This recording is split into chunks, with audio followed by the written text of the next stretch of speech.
Well, good morning. Welcome everyone again to the Franciscan Sisters Life Process Center.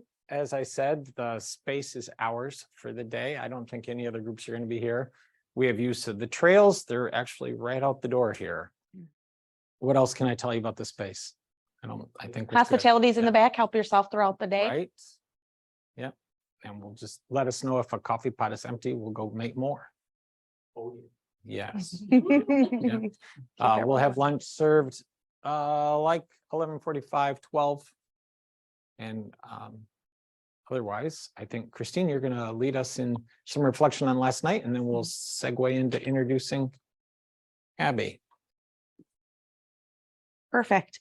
Okay, so let's just kind of revisit what happened last night and call to mind the things that were key to us. You might want a pen or something to reflect on if you want to. Mark has taught me well that I am an extrovert. And so I always have to remember that introverts enjoy a pause in order to think about things before they blurt them out. I don't know what that means, but I don't know that language, but he's taught me that. So I'll give you a few minutes to write down some of the things that you remember about last night, and then we'll talk a little bit about them just for a couple of minutes and refresh our memory on the things that your takeaways. Okay, so what were some of your takeaways? Who'd like to share some of the takeaways that they had from last night so that we can revisit them? Sometimes someone else can remember something that others can't, and it's just good to kind of brainstorm and. Okay, go for it, Christian. Yeah, and then just pass the mic. All right, so I think like the first thing that I kind of like picked up from last night was always try focusing on listening and watching for God in situations. I saw that like in every story that everyone told, and like sometimes it gets hard to like focus on what you're looking for, but if you always have your eyes and ears open, then it can help. Yeah, thank you. Yeah. Yeah. Father's like, I already did my part. Yeah. Who else would someone else like to add in anything? Hello. Hello. Thank you, Kyle. I'm sorry. I liked when like we talked about meeting people where they're at and accepting them for who they are, and that doesn't mean that they're, and like helping them get to the best version of themselves. That really stood out to me. Yeah, it's like part of the challenge to complete or to live out your life of service. Yeah, I love that. Sometimes a no is a push in the right direction. Oh yeah. It's the hardest to hear, but the most necessary sometimes. I think something I've been reflecting on is that like Jesus is Lord, like over the no's. Like that was something that stuck out to me last night, is like the Lord is sovereign over the wrong turns and the doors that don't lead anywhere.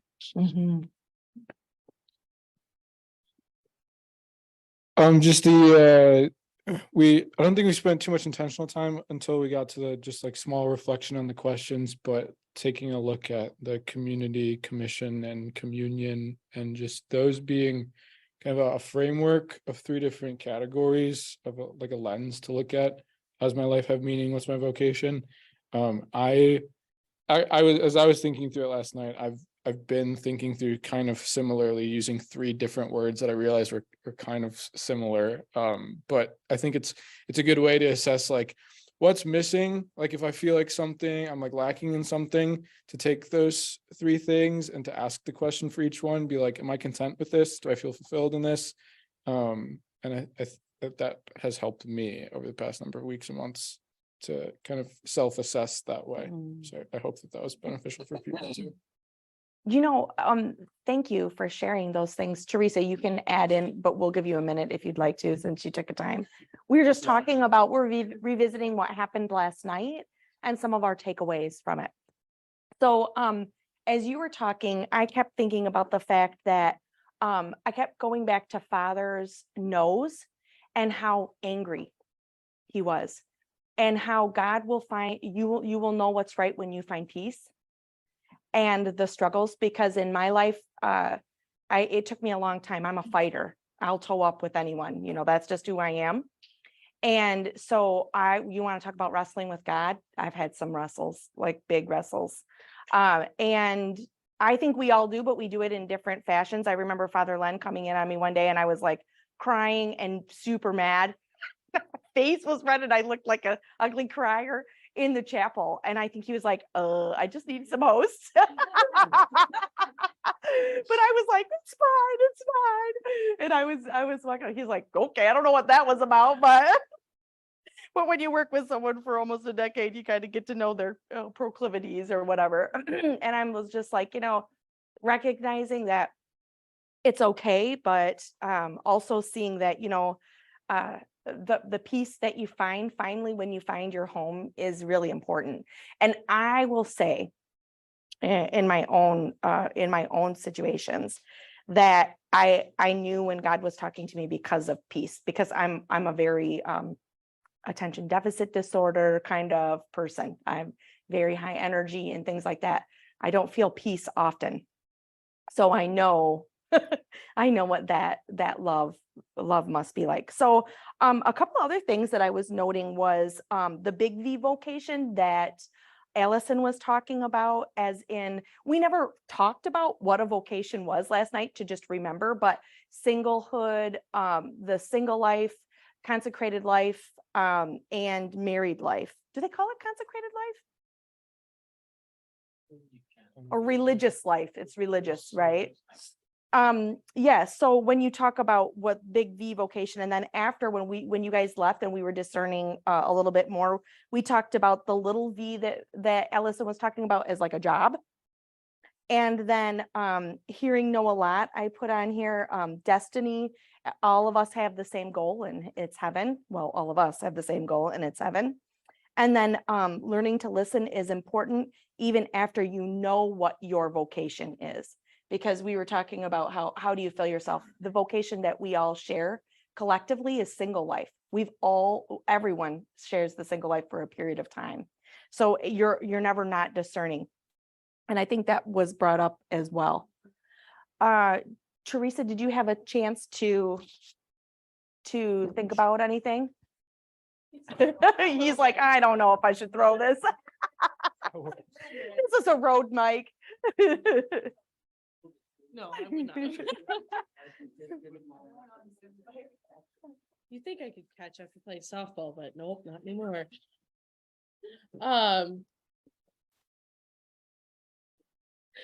Gosh, so many things last night like stood out to me, and I feel like I didn't take as many notes as I wanted to because I was just kind of like absorbed in listening. But kind of looking back over my notes, I think it was Julie, right? That was her name. Yes.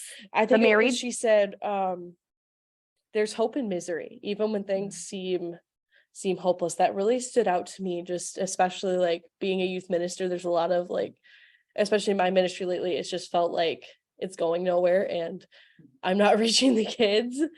And that and things based off of our participation and things. And so knowing that there's still hope, or I believe I'm called to marriage, but I'm not living in that currently. So just kind of being sad and things about that there's still hope and that God's still there walking with me, even when things seem hopeless.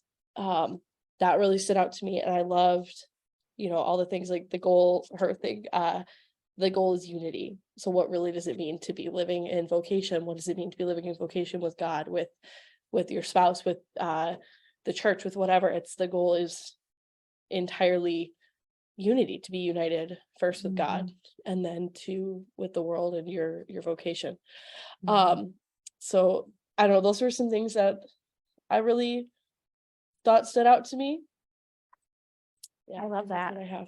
Yeah, thank you. I also think about the fact that how many of you guys have made deals with God? God, just bring me a good man. Please just bring me a good man. Why do I get all the losers? I've had that conversation lots of times when I was discerning that, like, seriously, I know I'm supposed to be married. So do you two have anything? I know you weren't there last night, but do you, when you listen about the vocations, Mark, or, oh, yes. Oh, I have one here. You're gonna need it, Teresa, but yeah, go ahead. Oh, yeah. Yeah. Okay, so if we talk about vocations, yeah, that's a really, it's a really big thing in my mind because I think about the big vocation of, for me, it's married life, but then the smaller vocation of how do I do my job and still do what I think God wants me to do. And so, it's a secular job, it's tough. I come into contact with all kinds of people all the time, but yet God still places on my heart. It doesn't matter how nasty they are, how just unhappy they are. We're still called to love these people. And how do I do that in a way that's really in alignment with God and not with what my mind or my brain might be saying at the moment about these people? Because sometimes it's just not fun. So I really appreciated what Father said about the road being full of rocks and thorns and poison ivy, because sometimes the rash does get on you and sometimes it itches and it's really uncomfortable. So, yeah, I do think about that vocation because I don't think there's ever a point in your life where you say, okay, I got this locked up. I'm good. I've got it. I figured it all out. I know I'm on the right path. No, every day is a new rock. There's a thorn in something or a rock in your shoe or something that you're struggling with. And so, I think that's our vocation, is just to keep reaching back to Christ so that we know we aren't dependent on ourselves, but we have to be dependent on Christ in order to make this work. And so it's a lifelong struggle. And I always thought growing up that somebody in their 50s and 60s and 70s and 80s had it all figured out, that they were all good, that they should know what to do and how to do life. And the older you get, the more you realize that no, there's some 60s and 70s and 80s and 90-year-olds that still don't have it all figured out. So we're all in this journey. And I think that's been a real awakening for me, knowing that we will always need God. We will always need Christ in our lives. And that journey just never ends. Teresa will move that. Okay. For myself, it's just the one phrase that stuck out for me, and it was Father Eugene saying, I felt like myself again.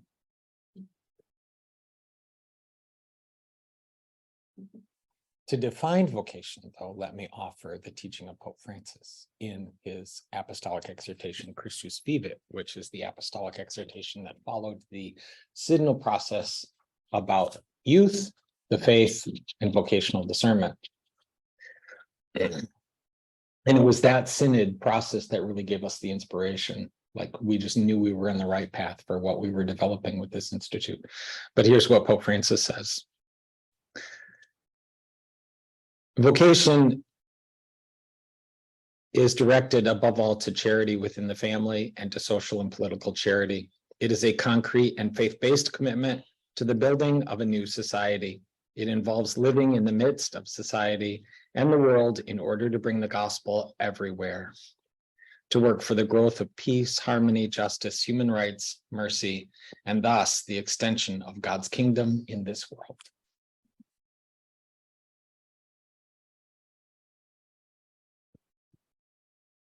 Teresa, I'm going to turn it over to you to introduce our guest presenter today. Great. Great. I don't know if I should stand or not. I never know. Sure. Okay. All right. So I'm here to introduce Abby Hendershott. She is currently a parishioner at Our Lady of Consolation in Rockford and St. Mary's in Parish in Charlevoix. At Our Lady of Consolation, she helped lead the Living Your Strengths and Engaging the Church initiative, with over 300 people participating in the classes. From the blessings of knowing her strengths, she then went on to the Great Lakes Leadership Academy and is currently leading the Michigan PFAS Action Response Team for the Department of Environment, Great Lakes, and Energy. Finally, she loves to connect on faith and leadership. I'm going to turn it over to Abby. All right. Okay, so Ready to roll. you'll have to, so I can walk around. 'Cause Yes, I'm not fine. much at staying in one spot. So you guys are gonna have trouble seeing this a little bit, but the first thing that I really want to talk about, or let's start with the beginning. Mother Teresa, Blessed Mother Teresa, says, "What I do, you cannot do, but what you do, I cannot do. The needs are great, and none of us, including me, ever do great things, but we can all do small things with great love, and together we can do something wonderful." I really like those words because part of what we're going to talk about today is that you don't need to be well-rounded. You don't need to be something special. You are exactly as God made you, and that in and of itself is special. And so I think this is the prayer from Sister Angelica. So we'll just go in the name of the Father and the Son and the Holy Spirit. Lord God of holiness, you have called us to be brothers and sisters in Christ. As we continue our spiritual journey, we humbly ask for the grace of your guidance. Please help us to truly reflect your light, opening our eyes to the needs of those among us. And above all, may your will become our will, leading us to become the best versions of ourselves, the man or the woman who you created in your image. We pray for the Holy Spirit to work among us, filling our hearts, our minds, our souls with your peace, love, and wisdom. And we ask this all through our Lord Jesus Christ. Amen. In the name of the Father and the Son and the Holy Spirit. As Teresa said, my name is Abby Hendershott. I have a variety of different hats. My vocation is as a wife and a mother and a boss and a leader and overall bossy chick more than anything. And so I had the pleasure of helping to start an initiative in Our Lady of Consolation almost 10 years ago with this Living Your Strengths initiative that we did there. And when I first got my, 5 top talents, they were harmony, arranger, communication, positivity, and woo. And I'm like, what the heck is that? I'm like, this is fluff. I mean, God, what did you do to me? I didn't get anything good. I wanted intellection or learner or, responsibility, something that sounded a little bit, I don't know, better. But this is what God gave me. And it took me a long time to kind of connect with these strengths and say, okay, yeah, this is it. And I really shouldn't argue with God, right? So let's do some introductions real quick and just talk about, we're going to talk about your identity, because I think part of the whole piece of Living Your Strengths is we would normally go through 6 weeks of classes on Living Your Strengths. And it really takes that long to really accept who you are, how God made you, and to kind of fall into those strengths. And most of you have just gotten your strengths this week. So you really haven't had time to think about it, really accept it, and think about how it really works in your life already. So we'll talk about your talents. We'll talk about what is a strength, what are the domains of strengths. We've got that on the colored sheet here. And then what strengths leadership can mean to you, because you might not be quite there yet.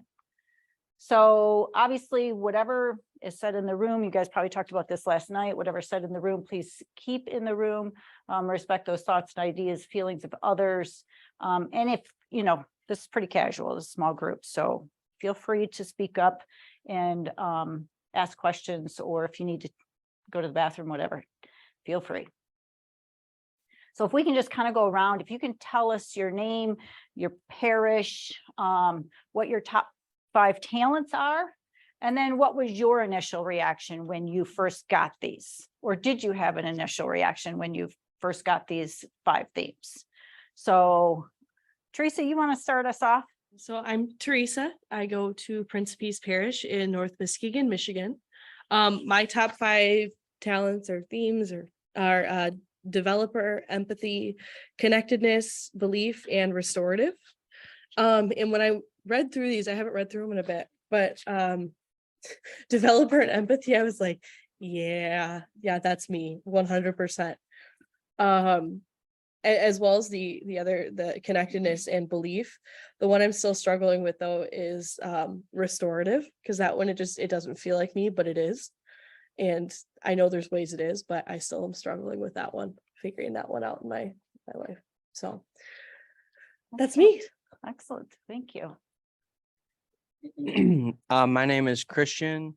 I don't think I have like a parish, I would say, because I kind of switch churches all the time. So I go to St. Robert's a lot, and I go to St. Edward's in Lake Odessa. My top 5 themes were individualization, futuristic, achiever, arranger, and focus.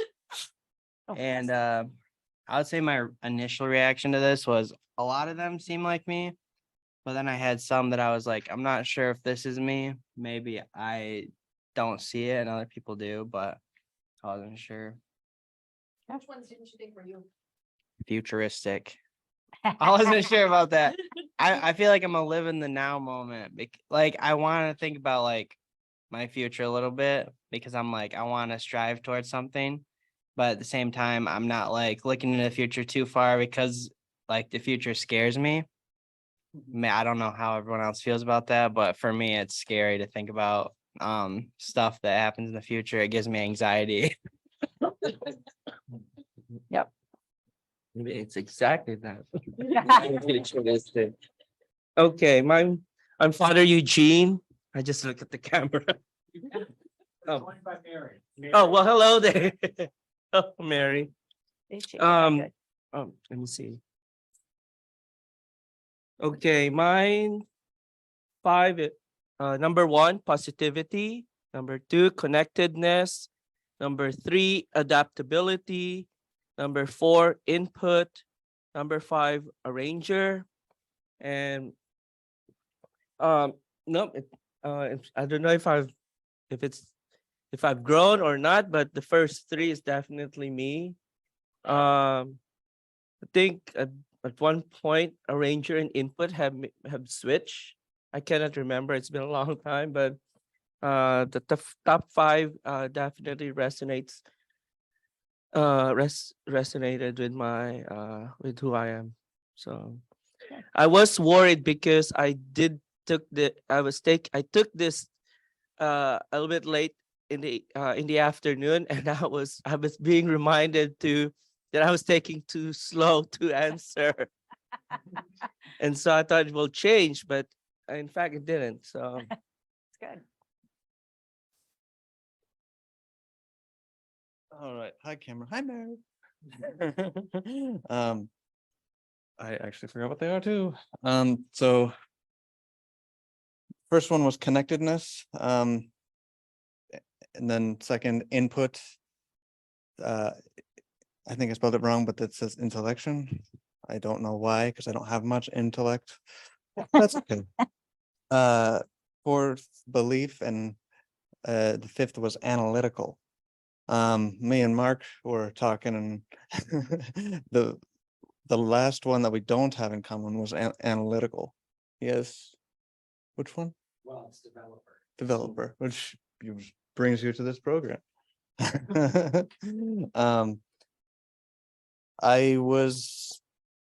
I can understand connectedness because I was a youth minister in California, and I haven't been for 3 years. I thought it would be more angry because I don't know where to I also epileptic, and it's really hard to really get anywhere. So that would be the angry piece.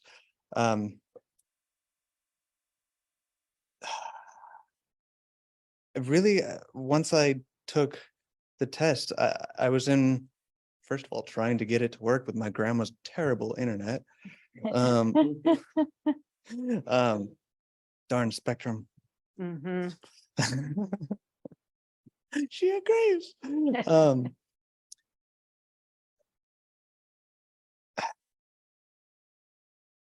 Analytical, I really I don't, first of all, I have a hard time understanding really what the meaning of it is. Maybe the intellectual guy might be able to say. But oh shit, mine says says intellection.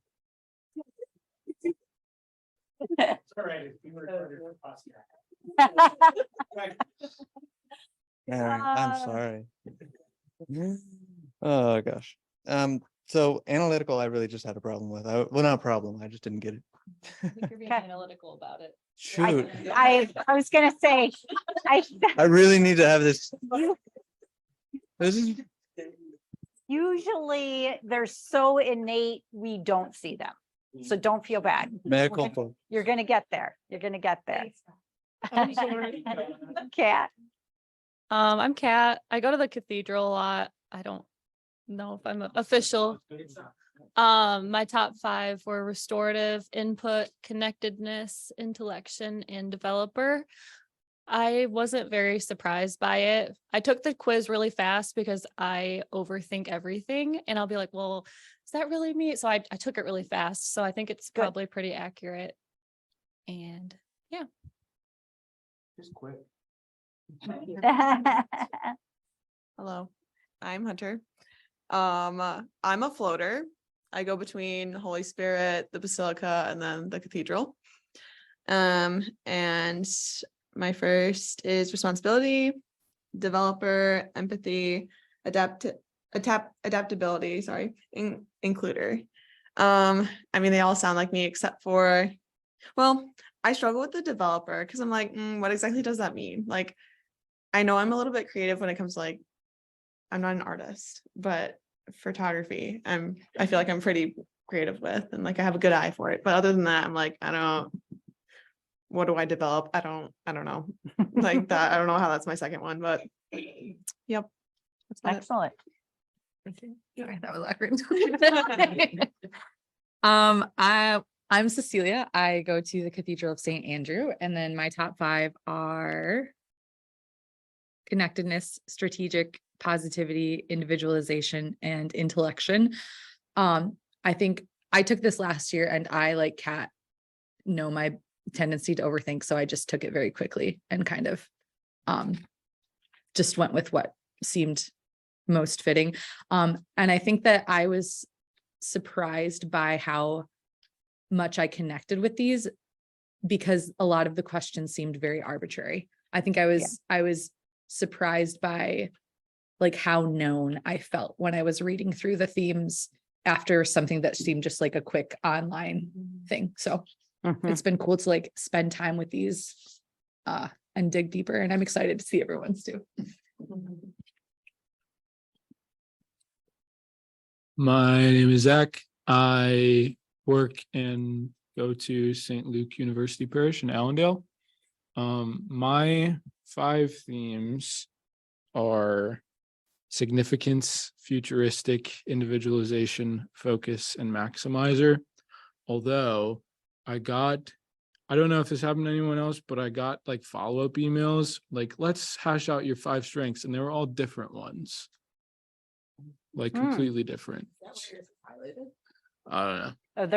I'll get to that. Okay. I'll get to that. Can't wait. So which ones did you think? Did all of them fit you?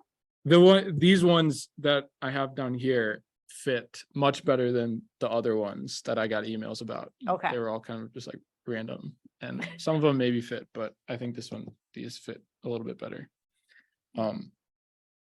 Can't remember what else I was going to say. Oh, that I'm always like conscious when I'm taking these kind of tests about like, am I answering the questions based on reality or what I want to answer? So I was also trying to just like gut response to every one of them. But I know that because I remember when we took the tests in like grade school of like, what should you be when you grow up? Yes. I very intentionally answered questions to make sure that I got the answer of professional athlete. So so I know how I am with these kind of questions. So I don't know if this is biased. It might be. I listen to God by answering questions appropriately to get the answer that I want.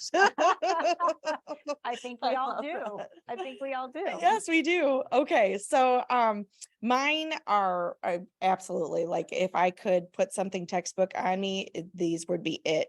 The first time I took this, which was several years ago, I'm remembering, that's why I only can remember 4.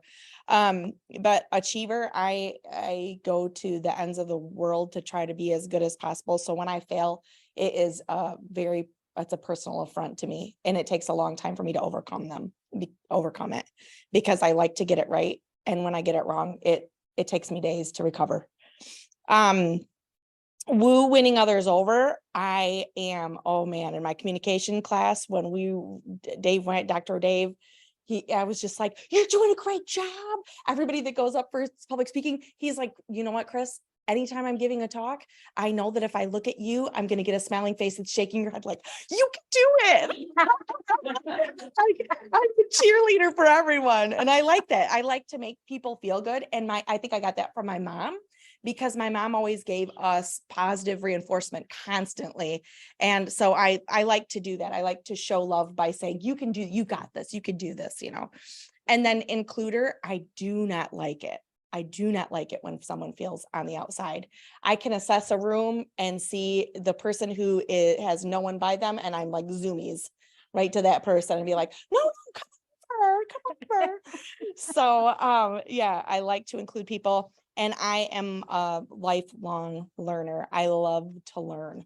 So yeah, that's all of them are spot on for me. And I'm actually some kind of a weird salad that, that has all the rare things, but I like to find somebody else that has woo too, Abby. That's nice. I know. Allison has woo also, so she's fun too. But yeah, not that you guys aren't fun. Sorry. That's not what I meant by that.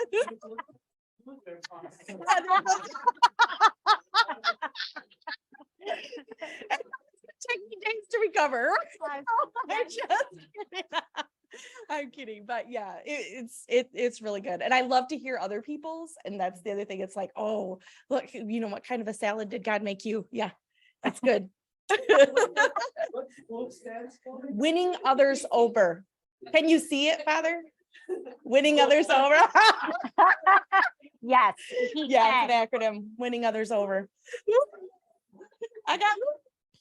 God, woo. I got. Mary, we're going to invite you to go ahead. You can unmute yourself. We just have a small speaker here, but I think everyone will be able to hear. And if you're comfortable, you can turn on your camera, but we understand if you're not feeling well. Yeah, I can show my face. Okay, great. So mine were connectedness, restorative, empathy, belief, and also woo. And yeah, I'm not surprised at all. I have taken this test in the past, and I feel like every now and then they change like what my strengths are, but I feel like they were very true to who I am. So yeah. Excellent. All right, Mark, you want to go? Great. Sure. Yeah. I was going to get in the camera here. It's good. We're good. We're good. So connectedness. Sorry, Mark, man. I'm not a rule follower necessarily, but I know when the rules of the game have been outlined. To Mark, man, and my wife and I belong to St. Alphonsus. Woohoo! And we are both professed Franciscans. And of my strengths, connectedness, input, belief, developer, and intellection. When I first took the Strengths Finder, the connectedness was like, yep, now I know why I'm wired the way I am. Like, one of the things I did was take a highlighter in the report and highlight what I said would affirm, yep, that's true. Like either that's true about me or I believe that, right? And under connectedness, the entire thing ended up being highlighted, right? Like everything about that, like, yep, we're gonna bring the whole world together. All right. And then certainly belief, because that has been a driver for me all my life, having spent 6 years in the seminary, also discerning. And then, but it was developer that was kind of a surprise, but like helped. I think I like the way Cecilia said it, like knowing yourself, like feeling known, right? Like, oh, now, yep, I get that about me. So we did top 5 talents. Okay, so on your, so Mary, hopefully you can grab a piece of blank paper. On top of your packets, it's a blank piece of paper. You can do it in your journals. It doesn't, you're not going to share this with anybody. This is just for you. So the questions say, you know, who am I? And I want you to answer the prompts. I am, I have, and I do. And so Father talked about this beautifully in the homily today, because Jesus says, follow me. But it's really, really a difficult road. And why do we do what we do? Is it because, you know, Christ is calling us? But when it says, I am what?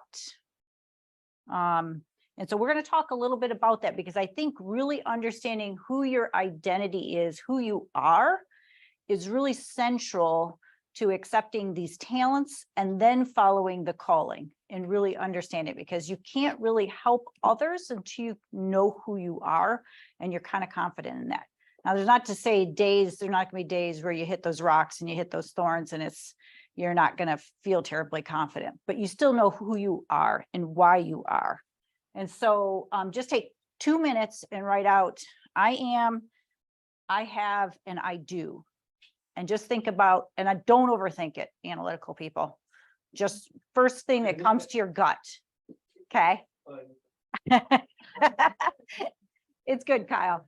Whatever you write down, or don't write down, that's okay too. If you don't want to commit something, that's fine.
Right, I'm going to keep going. You can keep writing.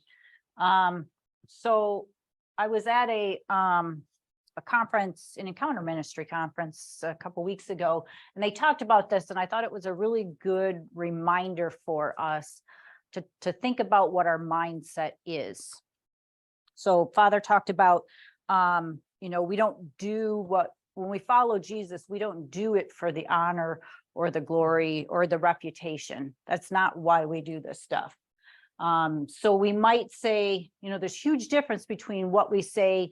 If we say, I am beloved, I am chosen, I am God's favorite, you know, how good does that feel to say?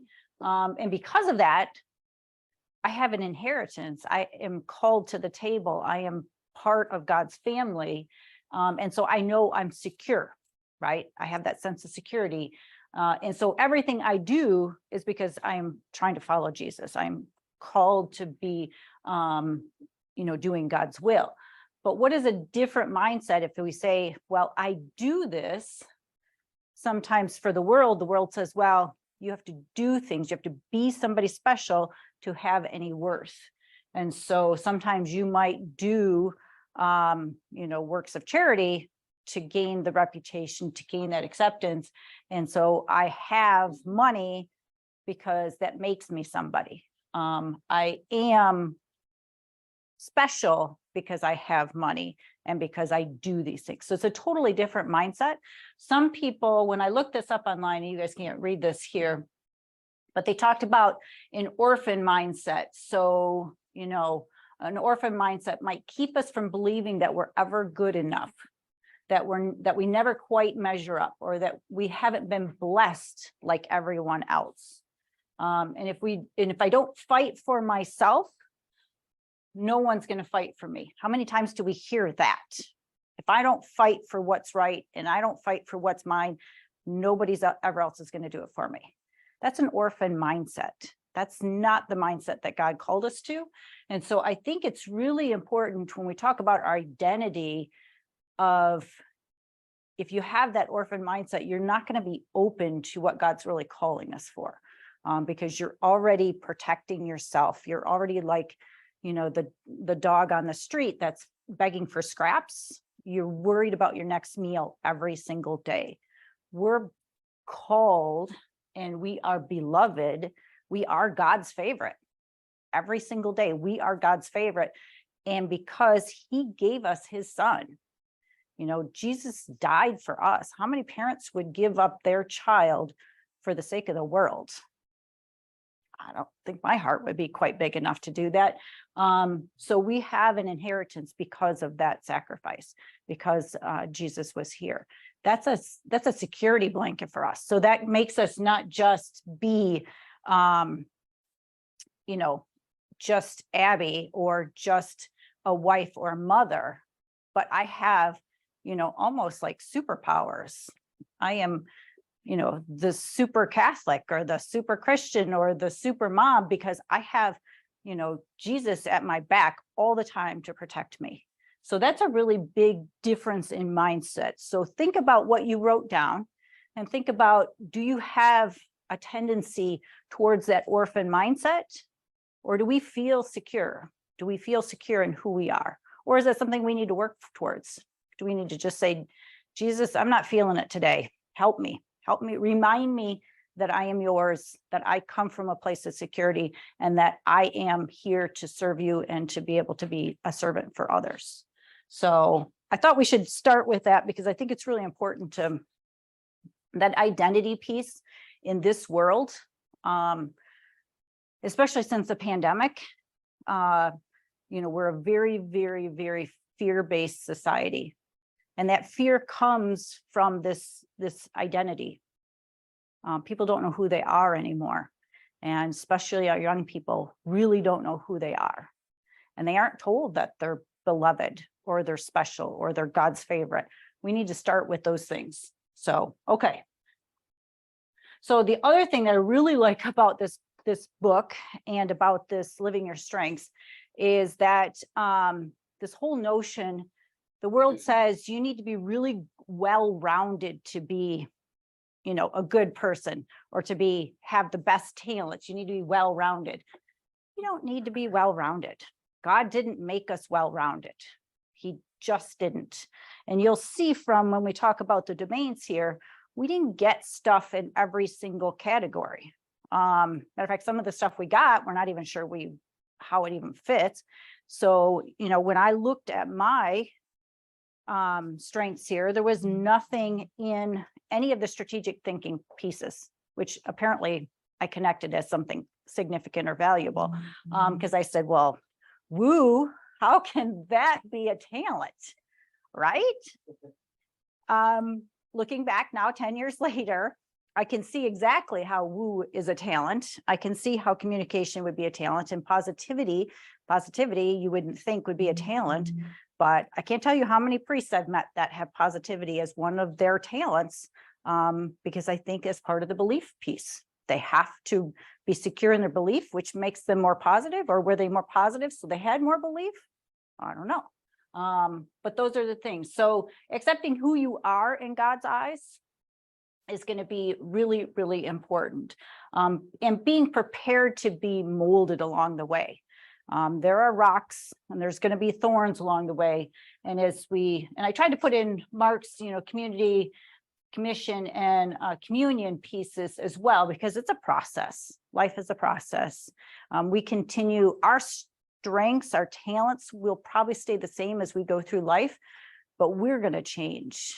Our outside are going to be changed. And so I put out this, when we hear in the Bible that Saul was very well-known zealot in his time. He went out and he was well known for persecuting the early Christians, and that's who he was. But yet God still was able to take his talents and his strengths and then turn them 180 degrees and then make him one of the most prolific writers and prolific evangelists of our time. So Mother Teresa, how many people know Mother Teresa's story? Everybody, kind of.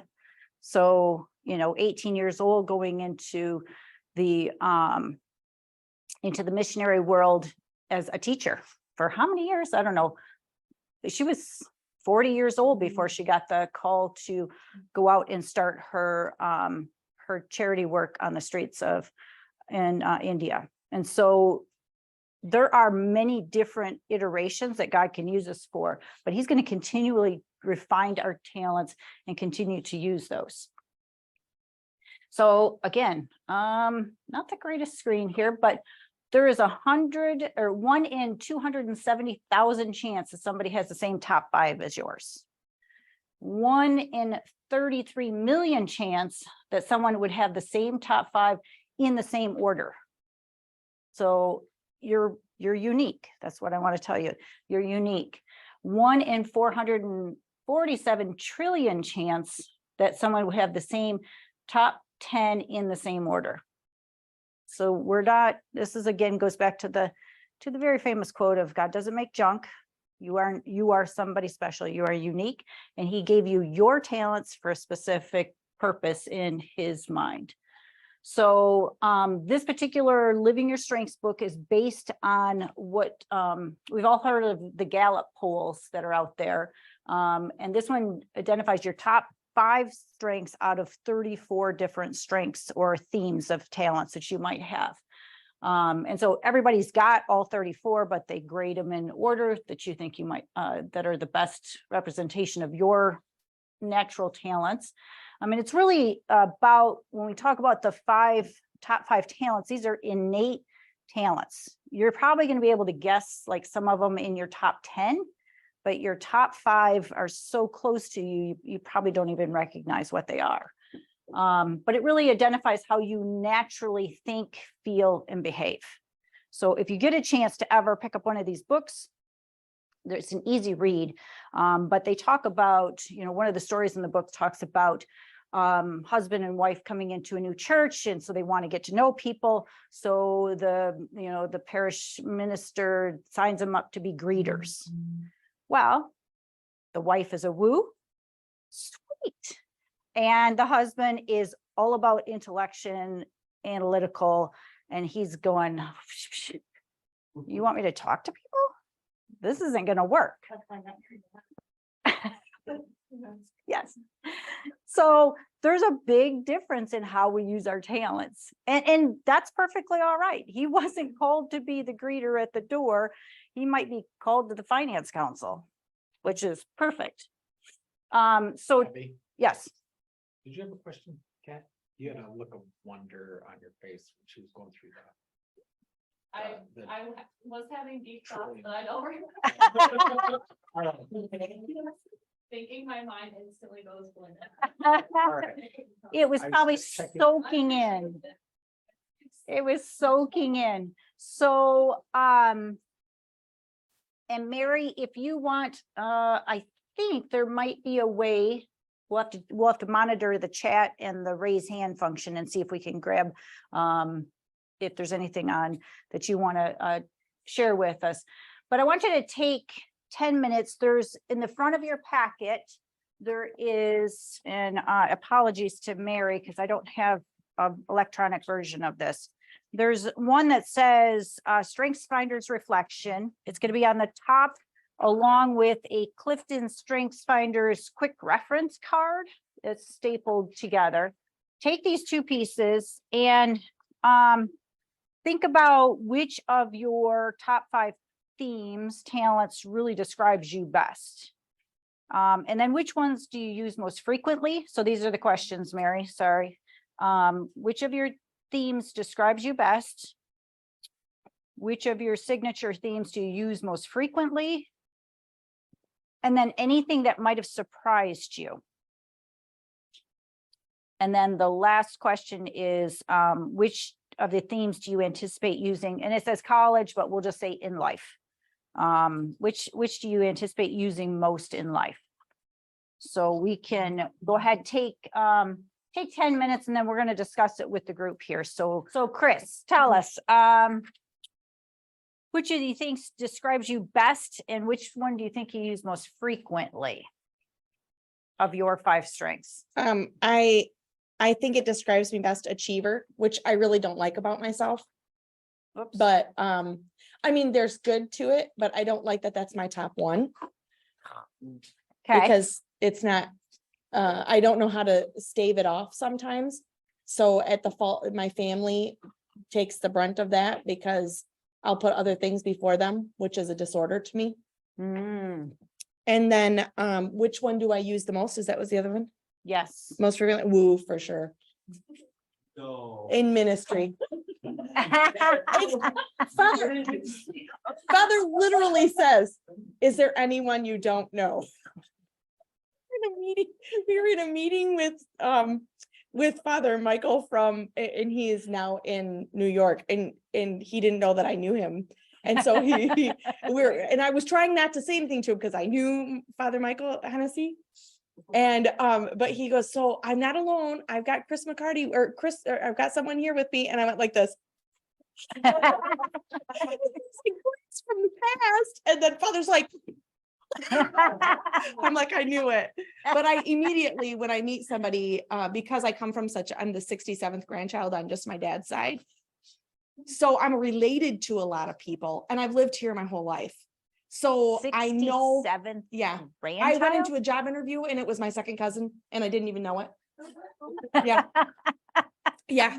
So, I mean, I just know. So immediately I try to make nepotism. Yeah. Nepotism. So, in which we didn't even know each other, but she's like, you're Aunt Betty's daughter. Oh, so then that was the other side. That was the Quillen side, but yeah. So yes, you can see the woo coming out now. Okay. I'm going to pass it off. Yes. Okay, themes that Yes. Which one describes you best? Which one do you think you use most frequently? I think probably both significance. I like fall asleep and I wake up in the morning thinking about how am I going to make an impact today. Maybe to a fault sometimes, but for sure that those two. I mean, both, like that's just kind of how my brain is wired. Of like, I need to make an impact and bless people in some way today, and how can I do that most effectively? Okay. Yes. Excellent. What's that thing though? What's that strength? Significance. Significance. Oh, okay. I didn't hear the strength, sorry. Significance.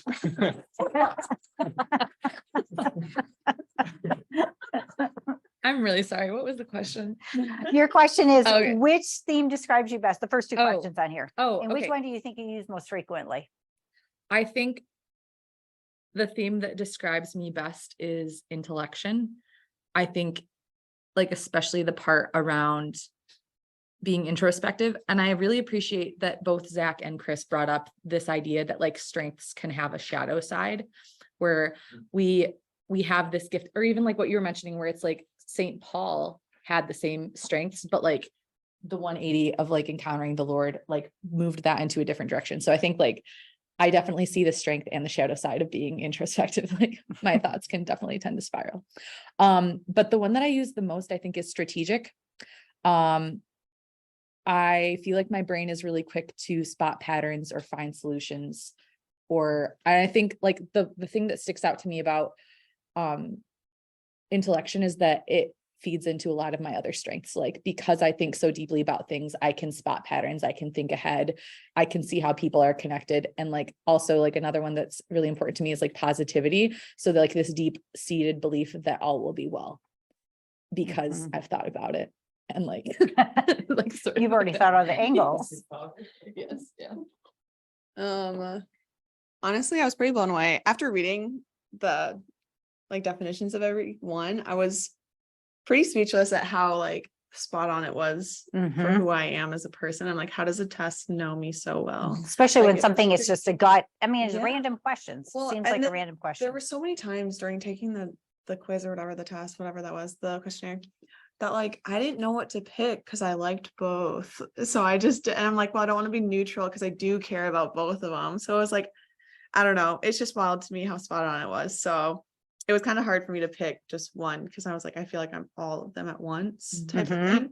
But I guess the number one responsibility, because I'm brutally honest and I am pretty loyal. Yeah, I take ownership in what I do, and like if I say I'm going to do it, I'm going to do it. May not be right away. I get distracted very easily, so it may take some time, but it'll happen. Like I will do it. And then the one I use most frequently, honestly, all of them. But so in the beginning I said I didn't know why I had developer, but after reading it, I was like, oh, that makes sense because I try and see the good in everyone. So I think that one, maybe it's like almost to a fault where like if someone wrongs me, I'm like, no, it's probably because of this. Like they probably were just having a bad day, or like, I don't like Yes. excuses. Mhm. Mhm. Yeah. Excellent. Excellent. I thought intellection is probably the one that describes me best. I hate small talk. I get really like irritated and I start talking about something either really random or probably too deep, probably oversharing. And I think I use probably input and intellection the most. It really resonated with me. With input, it says they may accumulate information, ideas, artifacts, or even relationships. I feel like I try to like figure people out, and that can be a fault because I'll intellectualize them, especially if they like hurt me. I'll intellectualize them and be like, oh, well, they went through this at this age, their parents got divorced, whatever. So it can be a fault if I am not aware of it, but yeah.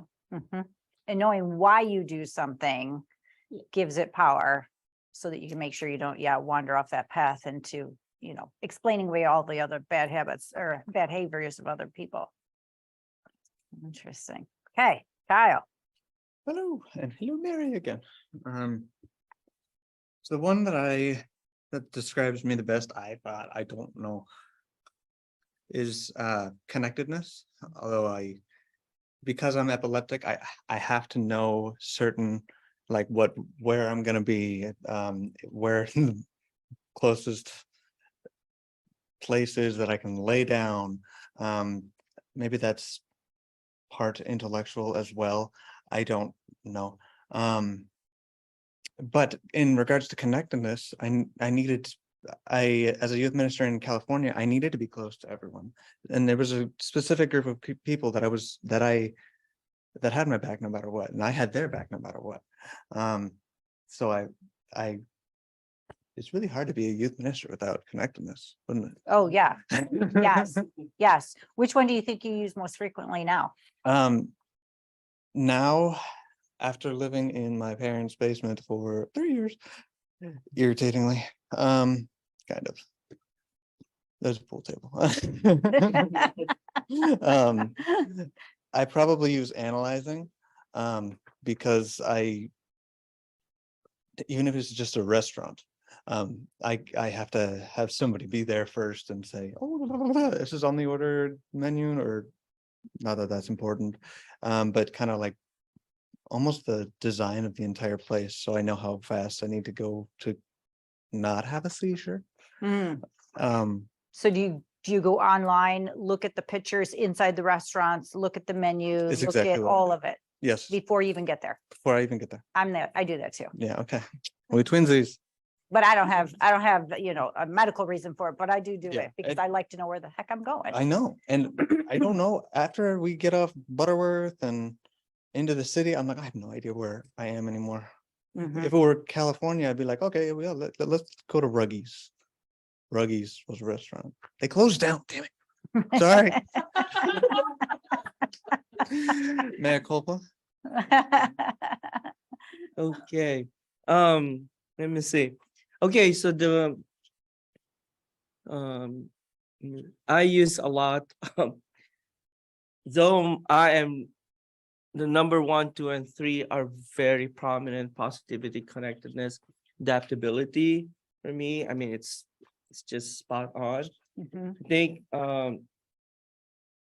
adaptability is what I probably use a lot because I'm being a priest, being moved from place to place, parish to parish. Like right now, after this session, I have to leave because I have to go and do my obligation as a priest. Okay, so I need to go and like adapt to where I'm gonna go. A good example is today, is just right now because my my other strength is input, but because of my adaptability, I would just rather not say my input, which is really I like the lights on because because because I couldn't see, but because I like the connectedness and I understand the reason for this, I will not say anything because That's great. because I That's couldn't great. see. But that's me. I mean, it is really I will go and I will go and not say things if I know there is a bit better, bigger Mhm. reason, bigger and better reason for me to just keep my mouth shut, basically. But if I really need to speak up about something important, that's I can do that. So that's my so I do offer a lot of adaptability. Hence, there's no light here. It's fine. That's hilarious. Oh. So I have like my themes on here, but like the more I hear everyone else's themes, The response of someone. A woo is gonna make you happy. thank you. I'm not really sure if these themes either fit me or Oh, yeah, yeah. if I just don't know myself well enough. So doing this is kind of weird, but I think the ones that fit me most on here would probably be like individualization and then achiever and arranger, because like with anything I do, I don't want to fail. I always want to like be the best if I can and try as hard as I can to achieve stuff. And I think when you do that, arranging like being an arranger like comes with that, and individualization also. So that's what I think are my most frequently used, as well as arranger and achiever, because I just like want to do the best I can always. It's interesting what talents we use that, everybody wants to do their best always, but there's, that underlying driver that is part of our innate personality that gets us there. It's very interesting. So, Teresa. So definitely the ones that describe me best are developer and empathy, and they both get me into trouble all the time because I tend to push people too far occasionally, because I get so excited about like their potential and I can see good things for them, and then I just push a little too much. So that's something, especially as a youth minister, I have to be cognizant of, so that I don't like freak out my kids, which I've done occasionally. And empathy, I like just feel so many emotions all the time. I've been told who knows how many times in my life that I'm too emotional or over emotional, or I cry a lot. I cry really easy.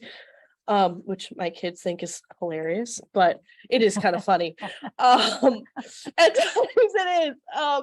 But so I'm very in tune to people's feelings and my own and other people's. And so if someone's mad at me or dislikes me, I'm really uncomfortable and I don't know how to handle a situation. But yeah, those two I use all the time. I feel like the ones I use the most are probably, all top three or all of my top four. Developer, empathy, connectedness, belief, they all tie into youth ministry and my daily job of, bringing kids to God and other people. Restorative, as I'm going over it, I don't use that one as often, But like problem solving and things is also something I have to do. Like if something goes wrong or when my kids hijack youth group, I'm like, oh great, now what do I do? So having to try to adapt to that situation and figuring out what went wrong and then trying to do better from there. But all of these really play well into what I do all the time, even if they do get me in trouble at times. Yes, well, yeah, there can be a shadow side to it. All right, do we want to get Mary on? Also, Mary, I'm sorry, I'm really bad at looking at cameras. Cameras freak me out, so I just don't like look at them. So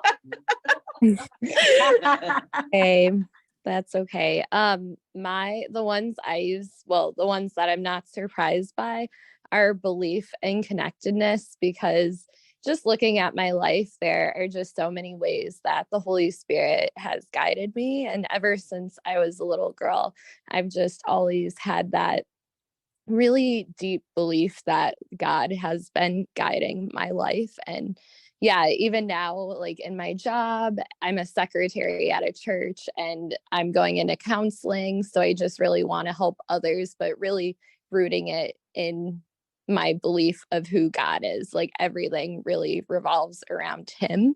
And yeah, why I do everything that I do. And then I would say that I use woo and empathy the most because I'm going to school to be a counselor. I like really do need to relate to people and to hear them and to not like judge them, to just like walk with them and to bring them closer to God. But there's also that component of like me being myself and me just being real with them, and yeah, like allowing them to see me as who I am as well.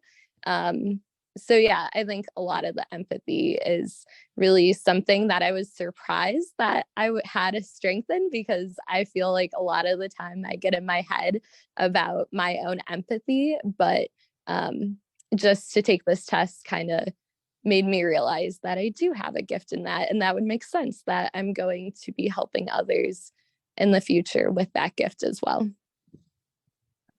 Perfect. All right. And then I will just tell you that my strengths, I think communication has been one of my strengths for a long time. I didn't realize what it was exactly, but it's definitely one of those strengths. And then arranger. I really like arranging people and arranging things. I'm not an organizer, mind you, my closets are not clean. But I do like to arrange and make sure people, kind of like you, with, people have got talent, they've got the right things to make things work. And so I like to arrange things to make sure, as part of my woo, to make sure that those people are going to be happy and that we're connecting with each other.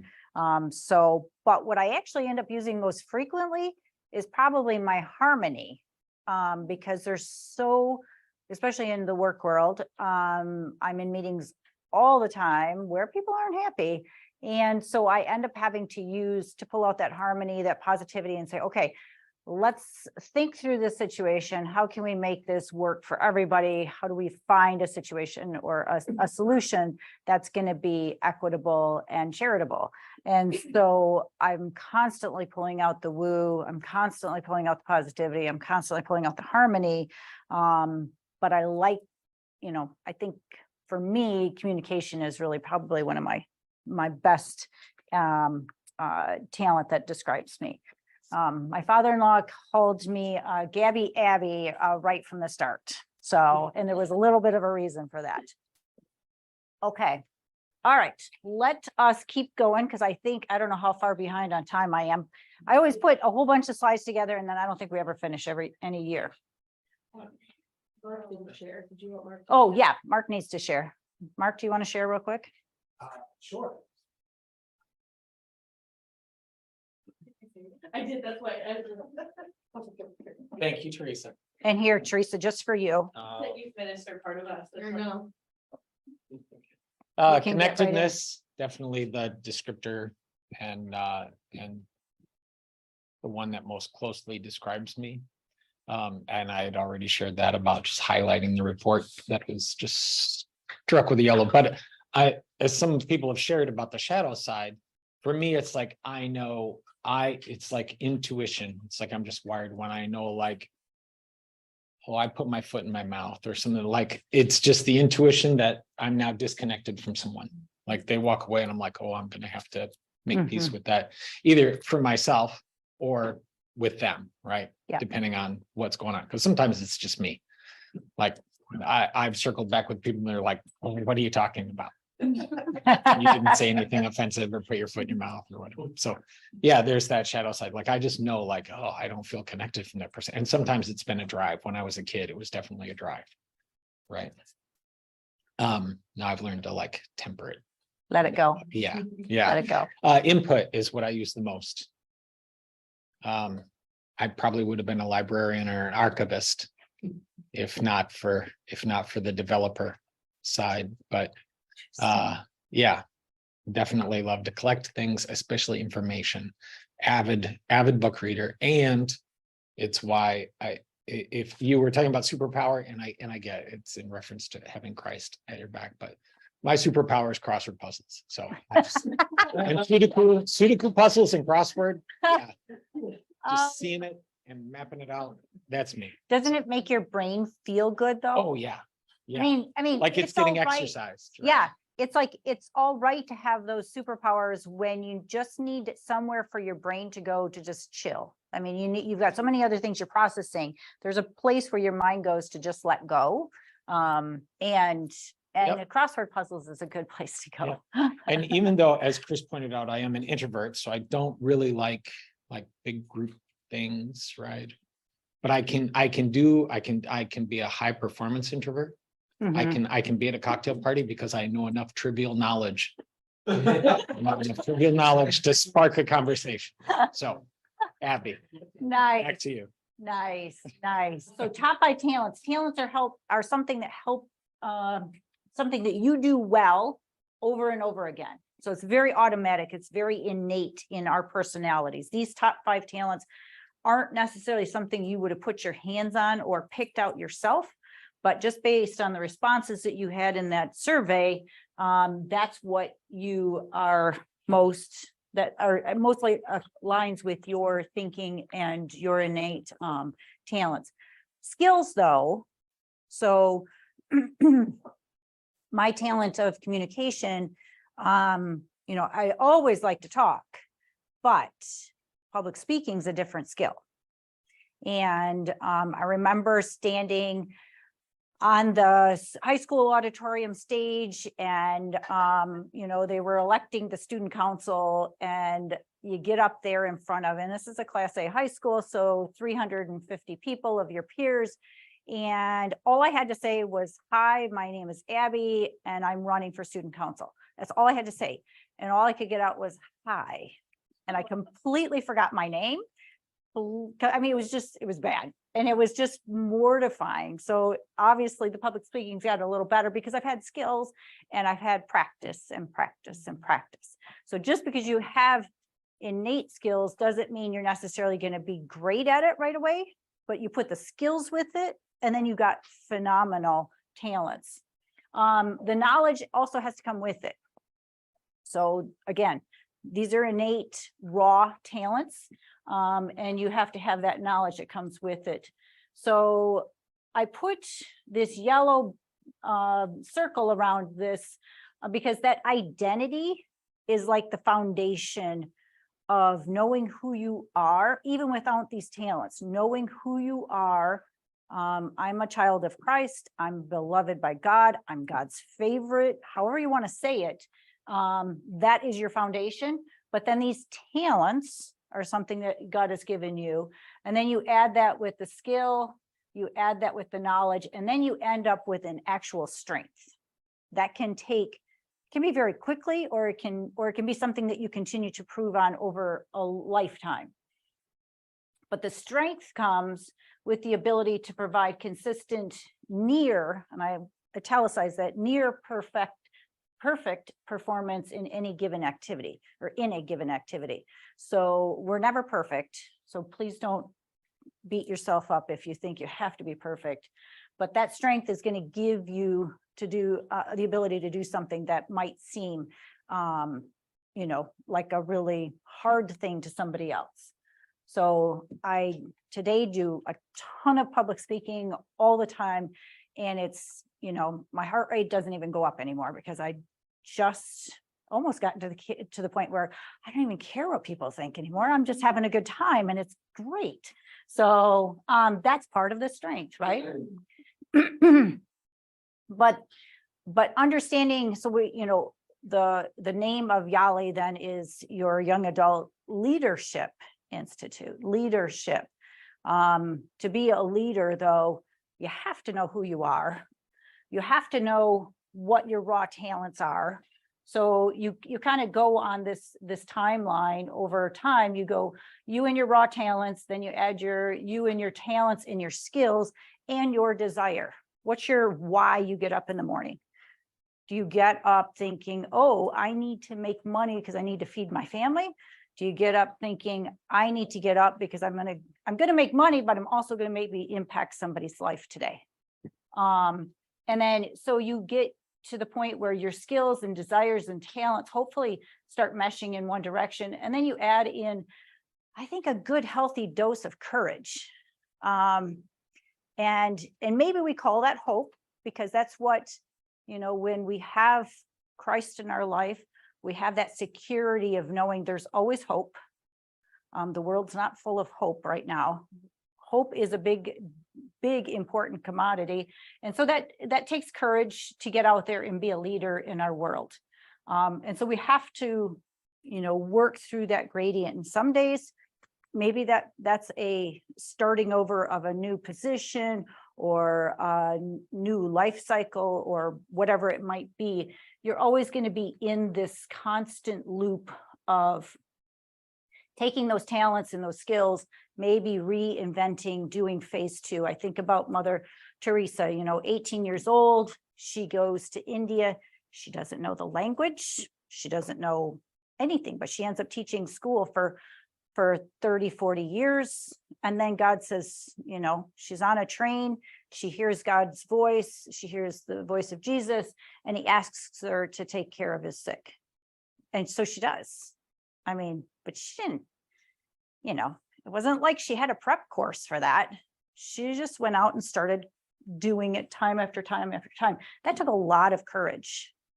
You know, some of the books, if you've read any of the Mother Teresa stuff, she talks about literally picking people up out of the gutters, literally picking the maggots off of them as they lay dying. That's not for the faint of heart. That's not the glory job. She didn't do that for respect or honor or anything else, only to see the face of Christ in each person that she was loving on that moment. And so that's true leadership. And we can be leaders in little ways every single day. I don't think, you know, especially in my organization, I've always felt like everybody in the room should be a leader from every chair. There should always, whatever you're doing, even if you don't have that title, you should be able to help bring leadership to the group, because there's always an avenue or an aspect that somebody can contribute. It's called being the body of Christ. That's what we're all here to do. So working together, we can change. We can be the church, and we can be in communion. So So I want to think about, just take a few more minutes, and I want you to take 10 minutes and think about your strengths. Think about which one of those strengths would you want to add additional skills or knowledge, or which talent would you think you might want to hone to better refine in the future? Is there one of those 5 that really speaks to you as something you might want to work towards developing more in the future? And maybe that won't even take you 10 minutes. Maybe there's one you say, yep, this is what I think I need to do. Or maybe it's all 5 of them.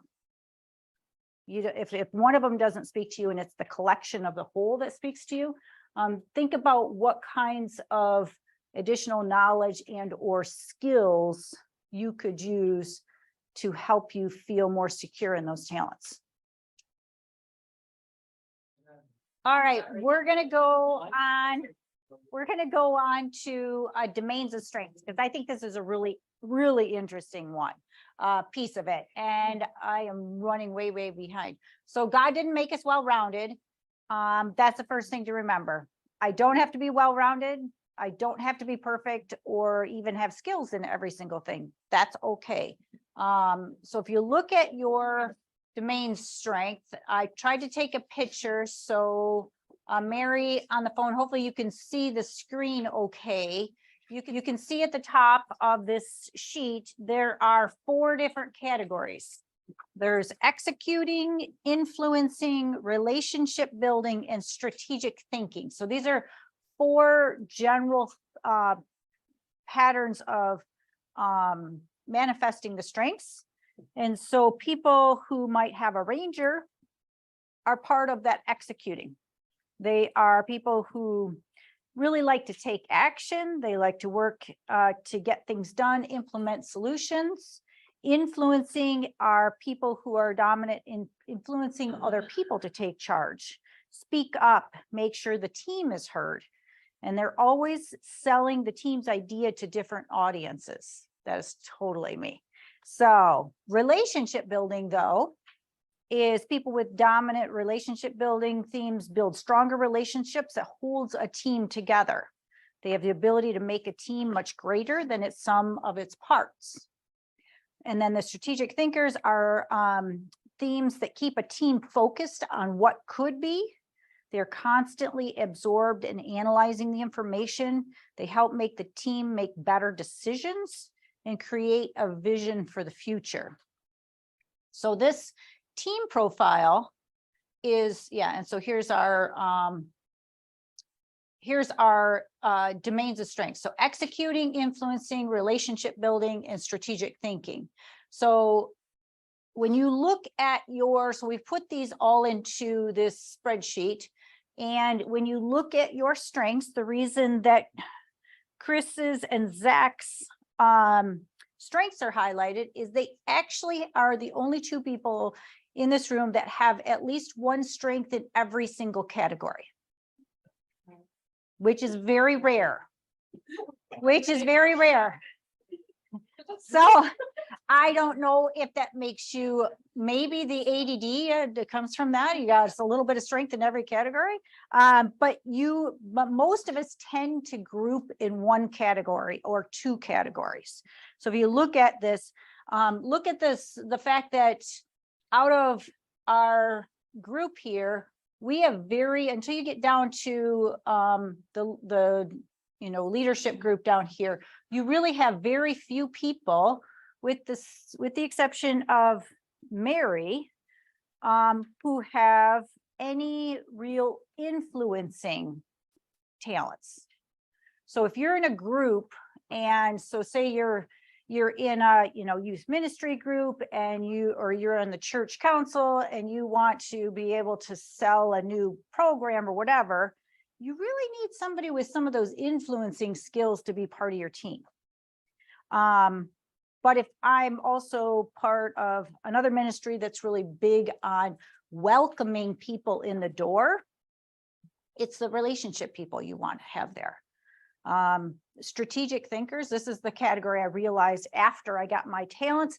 I don't have any of the strategic thinking talents. I think they're in the top 10, let's just say it that way, but they're not on the top 5.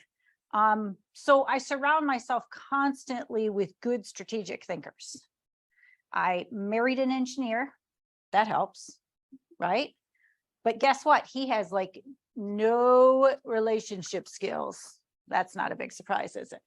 So not that we don't love our engineers. We all love our engineers. So but your domain, this domain sheet is really, I think, really fascinating. If you're an analytical person, or you like to look at how people are connected, look at how this sheet kind of connects us, how you would create a team, or where you would see the strengths and weaknesses of a team based on this kind of analysis. Because like I said, we've got a kind of a gap in the influencing. Often we might have gaps. I think last year we had a pretty big gap in our strategic thinking, part of it, and we had a lot of relationship building. So when you get into church ministry, especially, you end up with a lot of people in good relationship building and executing, really good at getting things done, really good at relationship building. Have you ever seen anybody just have one area? Yes. Nothing else? Yes. Really? Yes. Intense. That would be intense, wouldn't it? Yeah. Yes, yes. Well, and even having, so Kyle's got 3 in strategic thinking, which is probably why when you are asked to give an on-the-spot answer, you have to take a minute and think about what you're going to say, because that's not the way your brain works. I'm not a public speaker. I need any time to think about it. Yes, yes. So, and that's exactly who you are. You own it. And I think, for myself, I have the 2 in relationship building, 2 in influencing, and 1 in executing. The influencing and the relationship building to me don't seem that different. But I also don't realize when I'm speaking and when I'm wooing people that I'm influencing them. To me, it feels the same, but it's not. Because influencing is different than what Teresa feels for empathy. That's a different beast. And so those relationship skills can be very, very different. And so, yeah, I think this is a really, I think one of the most aha moments I had in going through this whole process is looking at our teams, looking at who I am, and then who's going to be the best fit for me. And so I work in a field that is very analytical, very much. I have a lot of strategic thinkers. I have a lot of executors, but they're scientists, they're engineers, they're geologists. They study rocks for a reason. They study science for a reason. They're not people. And so they're people. They're people. Not people. Yeah. And so when you get into an organization like this, there's not a lot of those people who can communicate, influence, and speak the scientific jargon. So that's where I found myself in this crossroads of being, almost the intermediary of being able to talk scientific as well as speaking, communicating and empathizing and influencing for the outside public. So think about, You're on the computer. just write we a can't, couple yeah. descriptive words about your talents in that domain. So if you're in executing, we're going to talk about what's important for somebody who has the domain of executing. If you're influencer, think about what's important for an influencer. If you're talking to group, how are you going to? Let's start with our relationship people who are still over here relationshiping. It's a verb. It's a relationshiping. It's a verb now. So from a relationship group, what are a couple of things that would help? So if I'm a strategic thinker, what are some ways you guys would describe yourselves as relationship thinkers and domains? Some of the things we were just discussing is, first and foremost, I think having a genuine interest in people and wanting to get to know someone, really get to know them, going beyond surface level things, like icebreaker or I can't remember the words, small talk kind of stuff. Thank you. So those are, I think, 2 big things. Is if you are going to build a relationship with someone, you need to have a genuine interest in them, as well as being able to actually hold a conversation, being able to just talk to someone, and which kind of goes into communication as well a little bit, that strength. Figuring out how people work together, what makes them tick, and just really just chatting, which we kind of just did most of the time. We like wrote things down really fast, and then we were just like getting to know each other, which was great. We had a lot of fun. So yeah, did you have anything you wanted to add, or? No, it's basically. Excellent, excellent. All right, so Kat and I were in the executing thing. Can you read my handwriting? Yeah, I can. Okay, so if we're executing and we wanted to describe ourselves to the relationship people, what did we write down there? We wrote down they persevere to get things done. So very determined. If there's a problem, we're gonna figure it out. Striving towards perfection and not settling on mediocre. So the solution can't just be like a Band-Aid. It's a good solution and it's not mediocre. And then organizing and planning of the future. So constantly thinking about maybe future problems and how to avoid them. And maybe arranging people to be in the right place for what those future needs are going to be. We can see that as executors, what we gotta do to keep things rolling into the future. So I feel like that all the time. So thank you. All right. So how about for our strategic thinkers? How would you guys describe yourselves to others? Okay, so some of the words that we got were planning, adaptability, resilience, visionary, flexibility, and diligence. So I think we got lost a little bit because we started moving into other areas, because I feel like all of the areas kind of like can be merged together almost for some parts. So like focus was one of them that was in executing as well. But we were thinking like when you're strategically thinking and doing stuff like that, focus comes into play a lot. So that was one. And then I thought we had another one that was kind of like the one I was thinking is like being able to come back from failure. yeah, so like resilience. Yeah, so yeah, and recovery.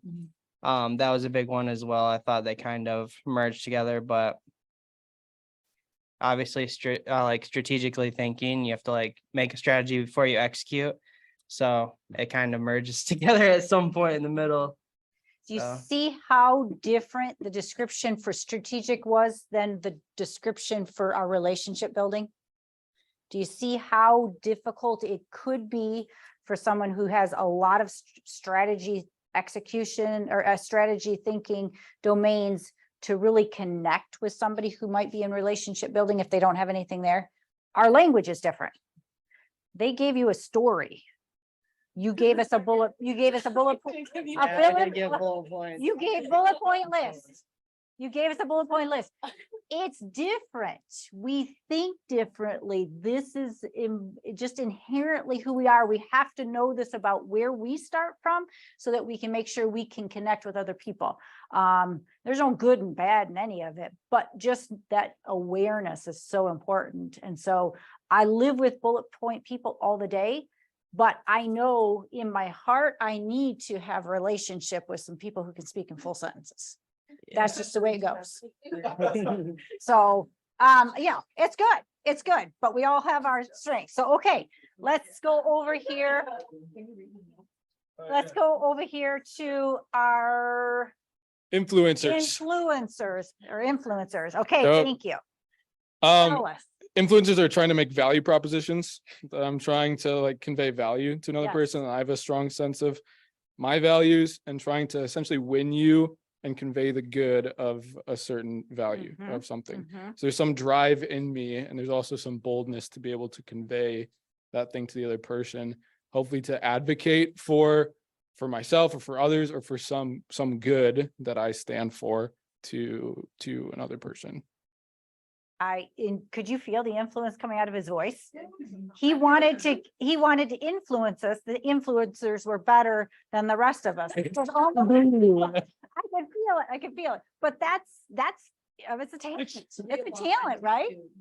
Oh yeah, we talked about authenticity too. Yes. That I think people value authenticity so they can read that in someone. So being able to convey personal authenticity helps to sell value. Yeah. Well, you know, today's world is all about trust. Yeah. And we have almost like a very low trust Right. tolerance. Like if you wrong us once, we're done. Mhm. But trust is everything. So that influencer has a huge responsibility to make sure you don't break that trust. Right. So authenticity is absolutely there. Perfect. Perfect. Very big differences in the domains. It is really, really interesting. I think this is one of the most fascinating pieces of this whole thing, is just understanding the domains and how they work. So we don't necessarily have the time because Mark's going to come back with lunch here pretty quick. But in your packets, there is a sheet that has these little stick figures on it. And the stick figures, so Mary, it would look like this. We're not necessarily going to go ahead and do this yet today, but the, is it here? Yes. Yes, I did. But I want you to think about, if you are in a team or you're a leadership position, who are the people that you would need to surround yourself with? Because you aren't going to have all the talents that you're going to need, but those are the people you would need to do. All right, you guys got it all over there? You good? Okay, so complementary partners is a big piece of being able to do talents. And we didn't get to the parable of the talents. I like this reading. Everybody knows this reading. You've got the story in the Bible of the master that gives his 10 talents to his faithful servants, and the one servant goes off and makes another 10 talents, says, good and faithful servant, you have done well. But the one that he only gives 1 talent to, he buries it in the ground. And so huge difference in what we choose to do with our talents. Even if you only got 1 good talent, you need to use it. You need to multiply it. So so this is a great parable, and I'm sorry, but we've had great conversations. So Mark's cutting me off. Okay. I know. So there has never been another you, and there will be never be another you. So how are you going to make that impact? We could talk about, and this is something maybe for your journal time. I think Mark's giving you some time upstairs, maybe later on this afternoon. Think about what your talents and strengths are saying about you. What is your passion? What do you love to do? And how do you think about combining those passions? Some of you are already in somewhat of a calling, but is there, a next phase to that calling? Is there something else you could develop as skills and talents? Maybe you're looking for something new to sink your teeth into.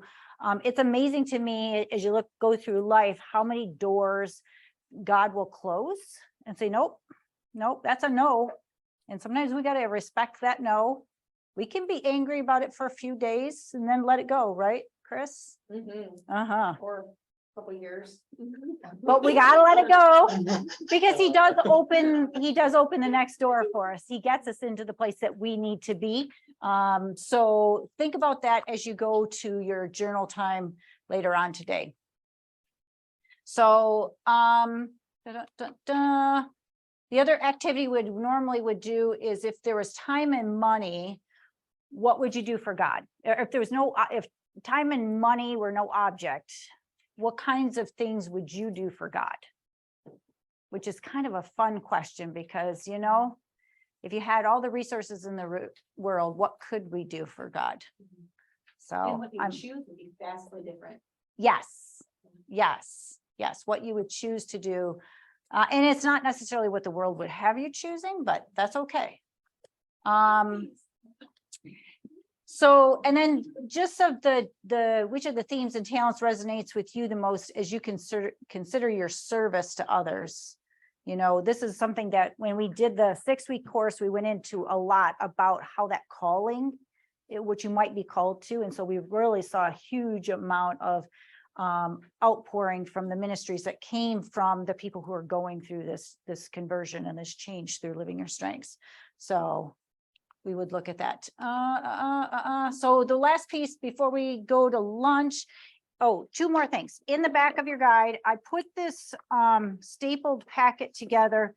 It's a strengths-based guide. If you want to deep dive into this deeper, this is part of the packet that Gallup and Living Your Strengths put together online for Clifton Strengths Finders, specifically for college-age students, but it's really a good packet. And so it really guides you to, if you want to think a little bit more about this, if you want to get into the analysis behind this, run through this packet. It's for your own time.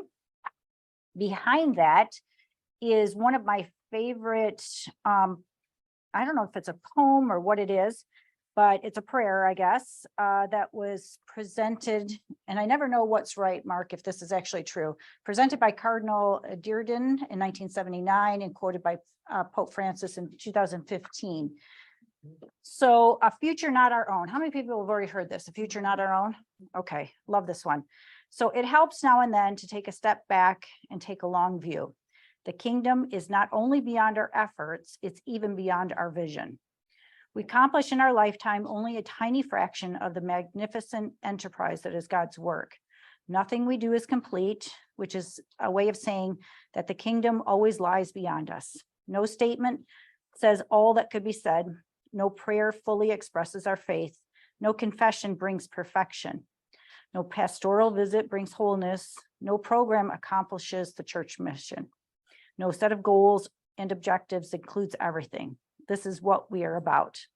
We plant the seeds that one day will grow. We water seeds already planted, knowing that they hold future promise. We lay foundations that will need further development. We provide yeast that produces far beyond our capabilities. We cannot do everything. There's a sense of liberation in realizing that. This enables us to do something and to do it very well. It may be incomplete, but it is a beginning, a step along the way, an opportunity for the Lord's grace to enter and do the rest. We may never see the end results, but that is the difference between the master builder and the worker. We are workers, not master builders, ministers, not messiahs. We are prophets of a future that is not our own. So that is for you. And then the last piece is just a reflection on your gift, called and gifted thing that was part of your presentation for today. So sorry to run over and sorry to cut short, but every year is a little different. Every year we get through a little bit different, but it's always good conversation. So thank you. And I can provide these slides if you guys want them. If I'll send them to Mark and you guys can have those as well. Thanks, Abby. You're welcome. Abby, thank you again. You're welcome. Your energy, we're won over. Winning others over. Yeah. We're We're won over. over. Yeah. Yay. I think I can speak on behalf of the group. Excellent. So thank you. No, you've given us what's great about this presentation is you've given us the key that's going to unlock our further exploration. That timeline that you provided of when we take our raw talents and add knowledge and skills, and then you add courage, it becomes leadership, you add community, and we affect change. Yes. And that's one of the Yes. definitions of leadership we use, is that leadership is making a difference for good or for the good. We want to, in a way, continue the conversation, but over lunch, and we're going to ask you actually to pair up with someone for lunch. We have some question cards, but on the back of each card, if you can take one and pass it along. Actually, can I have another one here? Thanks. There you go, Abby.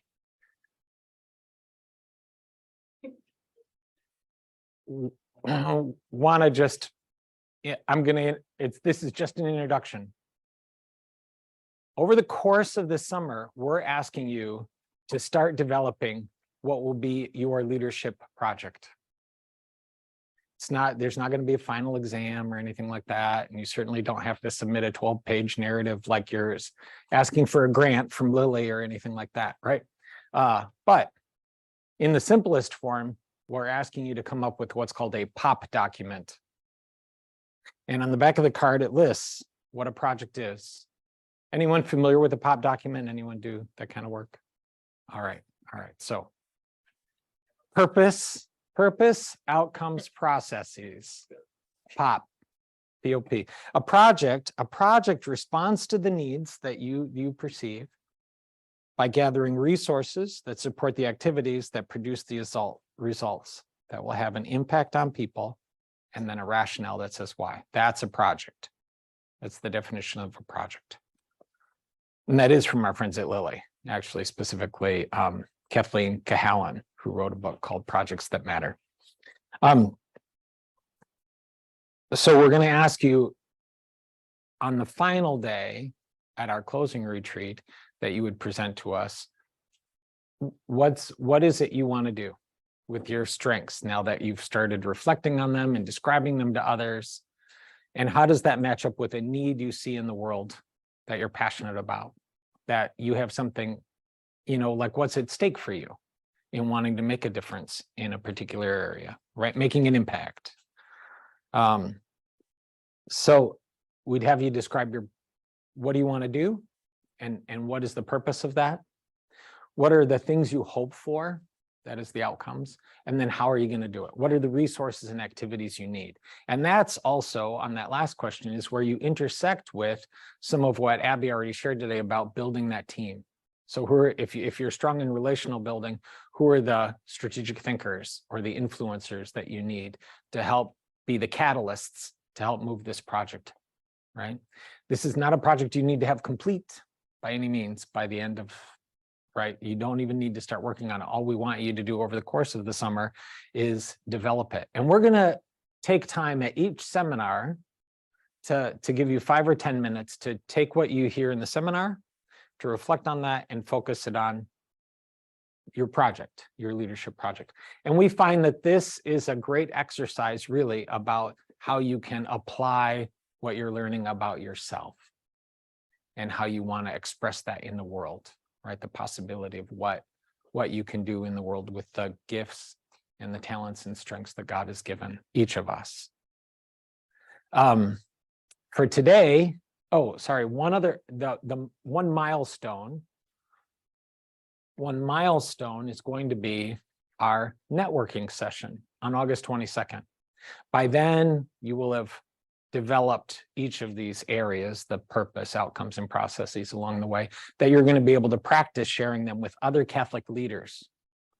So again, where you're intersecting is not just in this community of practice, but the wider community of Catholic business leaders. A great story with that is, I think about Allison, who was here last night. One of the things she's done volunteering as a result of connecting with our director of prison jail ministry is she volunteers at the Juvenile Detention Center in Muskegon and has been doing that for the past 4 years now, right? And helping make a difference for good in the lives of the young people that are there. So at that networking session, you'll have that opportunity to share with other Catholic business leaders. Again, it's what you want to do, the why you want to do it. How does your vocation intersect with that? Your strengths, what you care about, what is the need you see, and then what are the resources and actionable steps, if you will, the processes. Any questions about that, about the project? We're just going to start calling it that, the project. Mary, you have any questions? Yeah, is it group or is it by yourselves? It can be individual. It can be either. Okay. Yeah, if you want to team up with someone here, you're certainly welcome to do that. Okay.